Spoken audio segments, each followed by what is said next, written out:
of all, what I want to say is that it's not Normans who invaded Ireland. I think the Norman factor is more complicated, as you know. France and Normandy itself was an invaded part of France. Because the Normans is a culture that is originated from the Vikings invasions all over Europe. But they settled only in two places, in Normandy, where they formed Normandy, and here in Ireland. So, in fact, somewhat, it's not a question of who invaded who, it's a question of how did these Normans do when they arrived in France?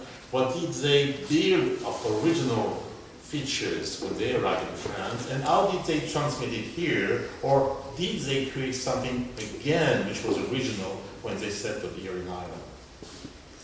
One of the things which strikes me when I went to Ferns and for the first time went up to the dungeon or one of the towers of the castle is looking at the agricultural landscape.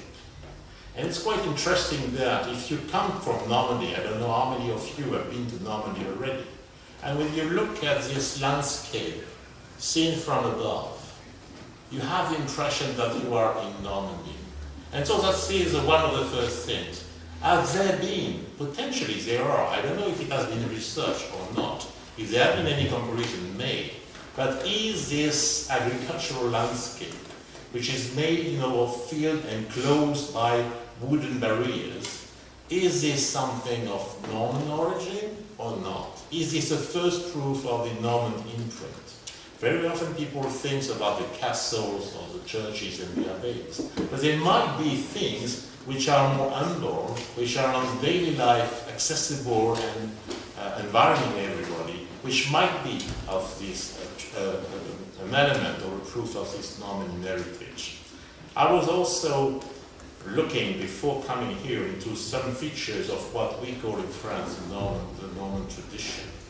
And it is true that the way the villages are laid down into the countryside, the way villages, countryside, rural activities are organized is also a feature that, according to me, are very close from this southeast part of Ireland and Normandy. The castles are an obvious link also. The churches are an obvious link. But probably if we were digging into this question of what has been the exact heritage transmitted by the Normans here, there probably will be very valuable things to be discovered. I even wondered, there's a friend of mine who signaled to me that there are Norman sports, very Norman sports, which are existing only in Normandy. And one of these ones is something which resembles quite a lot to hurling. So I don't know, by the way, if eventually there is not even a connection in this respect. The name of this sport in Normandy is called La Choule Crosse. So I encourage you to eventually look into this, is La Choule Crosse, which is a sport which is very specific for Normandy, that you play also with a stick, and that in certain aspects seems to be very close from hurling, eventually something that eventually had a link with Normandy. I don't know. Let's talk also about gastronomy, about, the production of food. Food gastronomy is something which is always very important because it does express the values, the ways of living of the people. Normandy is clearly in France a region which is very well known for its food, for its gastronomy, especially linked around the milk sector.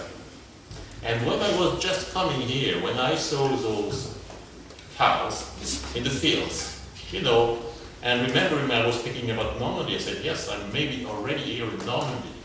Knowing that also that now Ireland is producing more and more cheeses, in the same way that France is producing quite a lot, including Camembert, which is a very Norman tradition. You see that maybe there are more and more links being established between Normandy